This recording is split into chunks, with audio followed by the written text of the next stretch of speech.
Et puis il y a les pratiques. Le Coran appelle à la croyance, mais une croyance agissante. Il faut que cette vision du monde, cette vision de Dieu, cette vision des prophètes, cette vision de la vie, de la mort, il faut qu'elle impacte le comportement. La première obligation, c'est le comportement à l'égard du Créateur lui-même. C'est la moindre des choses. Puisque le plus important dans la croyance, c'est de croire en Dieu, eh bien, quel est notre devoir envers Dieu? Huququllah. Le culte, il constitue le droit divin. L'ibada, les 5 prières, le jeûne du mois de Ramadan, le pèlerinage, c'est un droit divin, c'est-à-dire c'est un acte à destination uniquement pour Dieu. Je fais la prière pour Dieu. Je fais le jeûne pour Dieu. Je fais le pèlerinage pour Dieu. Ces actes exigent l'intention qui fait sortir l'acte de l'habitude à l'adoration. Mais le mariage, la nourriture, je le fais pour moi. La générosité, je le fais pour l'autre. Huquq al-ibad, c'est le droit des hommes. Et les hommes font partie de la création de Dieu. Donc, d'une certaine manière, avoir le rapport aux autres, c'est avoir un rapport indirect à Dieu. Sauf que l'ibadah, c'est un rapport direct à Dieu. Je ne me prosterne que pour Dieu. Par contre, dire salam alaykoum, c'est une salutation à destination de l'autre qui n'est pas Dieu. Donc il faut distinguer deux formes de pratique. La charia ou bien le fiqh ont distingué entre ce qu'on appelle l'ibadat et le mu'amalat. L'ibadat, c'est le culte. Le mu'amalat, c'est l'éthique et le droit. L'éthique et les morales personnelles, le droit, il gère les rapports des gens dans une société donnée. Mais par ordre d'importance, juste après la foi, il y a le culte. Bunya al-Islamu ala khams. L'islam est bâti sur 5 piliers. La zakat constitue un lieu de discussion. Est-ce que ça fait partie du culte ou bien ça fait partie de l'mu'amalat? Parce qu'il s'agit de donner aux pauvres. C'est un droit du pauvre. Moi, j'ai tendance à classer zakat comme un droit humain. Parce que ça n'exige pas l'intention. Contrairement au pèlerinage, contrairement aux 5 prières, contrairement au jeûne. On peut même dire à la rigueur que zakat, il est à l'interface de l'ibadat et de l'mu'amalat d'une certaine manière. Mais vu que la générosité est quelque chose de cardinal en islam, la zakat fut introduite dans les piliers de l'islam comme une dimension morale importante. C'est-à-dire que la foi ne peut se réaliser qu'à travers le partage et le don. C'est la pratique la plus importante après le culte que d'avoir un acte de générosité à l'égard de soi-même, de ses parents, de ses enfants, à l'égard de la société, du pauvre, de l'orphelin, etc. C'est-à-dire on ne conçoit pas une transcendance sans une relation horizontale. C'est pour cette raison, symboliquement parlant, que l'islam a introduit la zakat dans les piliers de l'islam, alors que les piliers de l'islam sont généralement de l'ordre d'un droit divin. Après la ilaha illallah, Muhammad Rasulullah, salat. Et la salat doit nous occuper beaucoup. Tellement importante, nous devons lui consacrer l'essentiel de l'enseignement. Dans sa forme, dans ses aménagements, parce que plus la chose est importante, plus il doit être préservé par des principes, mais avec des aménagements. Pour que le musulman ne coupe pas son rapport avec la transcendance. Parce que couper la relation avec Dieu. Et oublier la prière, c'est risquer d'oublier Dieu et de se perdre dans le monde. Salat, c'est le dhikr par excellence. C'est un rappel. Il est cyclique. Le culte, généralement, il est cyclique. Il est lié à un temps. C'est pour cette raison que la zakat, pour moi, ne figure pas parmi le culte, parce que chacun, il donne la zakat selon son nisab, selon son haoul. Alors que le jeûne du mois de Ramadan, le pèlerinage et la prière sont déterminés dans des temps prescrits. Les prières sont prescrites dans des temps spirituels définis. Le Ramadan, c'est dans un mois spirituel déterminé.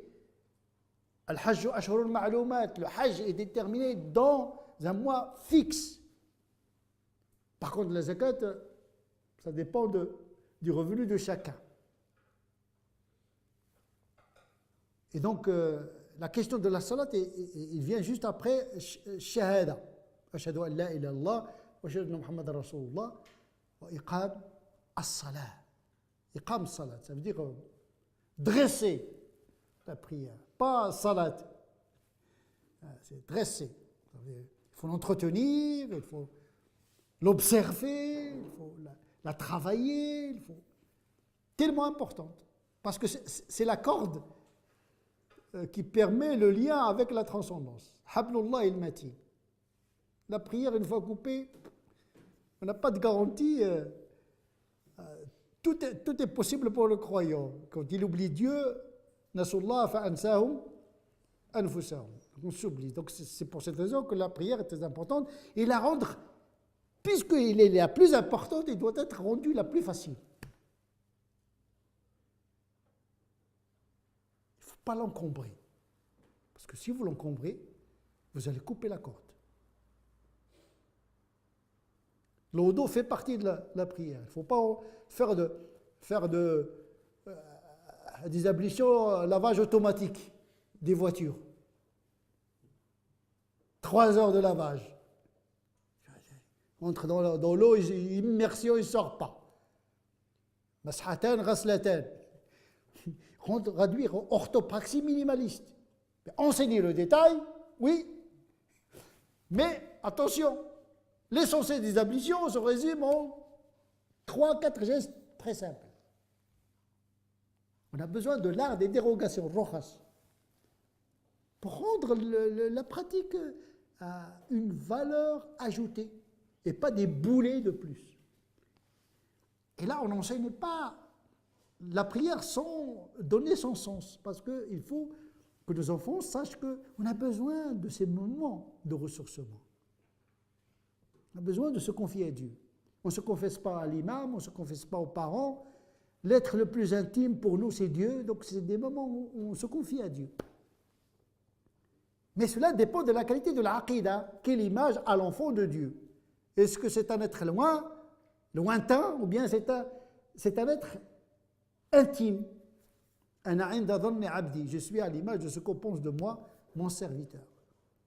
C'est dans la prière, c'est un moment de confession, pas encombrer la prière par des doigts, l'artefact, des artificiels, doigts. L'enfant, il n'a même pas de marge de manœuvre de parler son langage, de parler avec son langage avec Dieu. En français, en anglais, en berbère.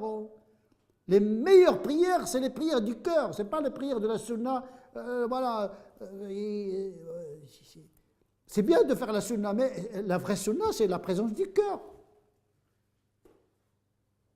Donc ça, c'est comment enseigner les ad'iyas du prophète. Et là aussi, il faut choisir les ad'iyas les plus authentiques, le Bukhari ou Muslim d'abord, puis le Bukhari, puis le Muslim, etc. Même quand on veut enseigner la façon de faire dua, il faut choisir les textes les plus authentiques et l'interprétation la plus adéquate. C'est une forme de réforme en vérité, de relecture de l'islam ici maintenant. C'est valable pour l'enfant, mais c'est valable également pour le grand enfant, les parents et les musulmans en général. Parce que nous sommes dans un monde qui a son propre rythme accéléré. Les gens travaillent, si on veut que nos enfants soient dans le monde, il faut leur donner le minimum de pratique, le plus essentiel. Minimum, ça ne veut pas dire être laxiste, mais sauver l'essentiel. Sinon, on va perdre tout. On le voit. On le voit dans nos enfants, dans l'éducation, la réalité le rattrape.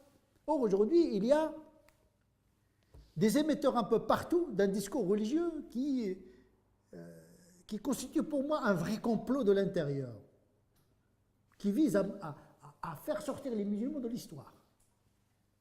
Ils ne peuvent pas accéder à l'économie, à la politique, à la société, etc. Tellement, à l'économie, tout est haram, le riba, toute une communauté assiégée. Nous, notre paradigme veut casser cet esprit d'assiéger, de voir le mal partout, des interdits partout, mais de donner une foi optimiste avec un minimum de pratique, l'essentiel, pour que les gens s'adonnent à leur vie professionnelle qui fait partie de leur vie spirituelle. Parce que quelqu'un qui a la poche trouée ou le compte débiteur, adieu la concentration dans la prière. Cette question s'est posée d'ailleurs à un savant au Moyen-Âge. La question est la suivante. La concentration étant un principe de la prière, je ne dirais pas une obligation. Parce que là, la concentration, il faut qu'on parle, la concentration. Hein. Parce qu'il y a des gens, il faut se concentrer. On ne fait pas le yoga dans la prière. La concentration, ce n'est pas la disparition du monde. Hein. Quand vous faites dans la prière, vous êtes dans le monde. Hein. Vous n'allez pas quitter du jour au lendemain vos préoccupations. Hein. Alors, on n'est pas des anges. Hein. Vous entrez avec vos pulsions, vous entrez avec votre monde, avec les images, avec les matchs de football que vous avez vus, avec les films, avec les trucs. Vous entrez avec Dieu, avec ce que vous êtes. Allah ghalb. C'est ça. On n'est pas isolé du monde. Même à l'époque du prophète, les compagnons avaient du mal à être totalement 100% avec Dieu. Parce que la prière fait partie de notre vie profane. Donc dire, voilà, votre prière n'est pas acceptée parce que vous n'êtes pas concentré, c'est du bluff. Parce que déjà, être au rendez-vous, c'est déjà une concentration. Parce que le but, c'est d'être au rendez-vous. C'est déjà là. Tu as fait les ablutions, tu as fait Allah Akbar, etc. Tu as dit, je suis présent. Tu as déjà la moyenne. Ah ben oui. Je ne vais pas dire quelqu'un qui fait la pratique, les prières, ta prière est nulle parce que tu n'es pas concentré. Il dit, ben, puisqu'elle est nulle, je ne ferai pas la prière. Ah ben, vous donnez un cadeau au diable. Alors on pose la question aux savants, qu'est-ce qu'il faut faire quand on n'arrive pas à se concentrer dans la prière et on est attaché à nos biens matériels? Vous faites la prière, vous pensez à votre compte, etc., à votre travail. Et le savant, qui manquait de savoir, répondit qu'il faudrait abandonner le bien parce qu'il vous empêche d'accomplir une obligation. Alors là, le diable, lui, il joue le banjo, la mandoline, content de cette fatwa. Ça veut dire condamner tous les musulmans à la misère totale. Chaque fois que tu penses à ta chaussure, que tu viens juste d'acheter, il faut l'acheter à la poubelle. Chaque fois que tu achètes une maison, tu fais un contrat, tu penses à... Ah, tu as manqué là. C'est de la débilité. Comme quoi on peut être un savant et débile. C'est des savants parfois qui disent ça. L'imam Shatibi, il rétorqua cette fatwa. Il lui dit, mais monsieur le savant, tu as oublié une chose.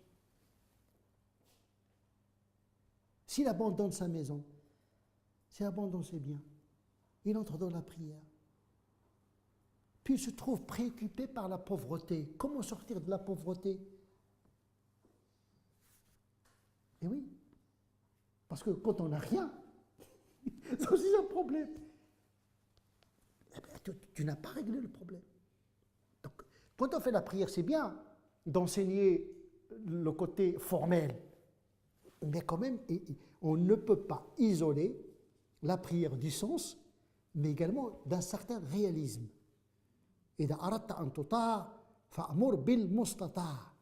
Si tu veux être écouté, ordonne le possible. Ibn Taymiyyah a résumé toute la pédagogie de Dieu et du prophète dans cette phrase. Dans son ouvrage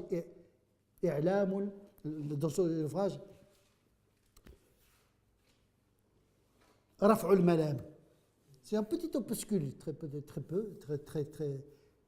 petit, où il résume la pédagogie de Dieu. Il a dit, Dieu et son prophète, ils ont appliqué la sagesse qui dit, si tu veux être écouté et obéi, ordonne le possible.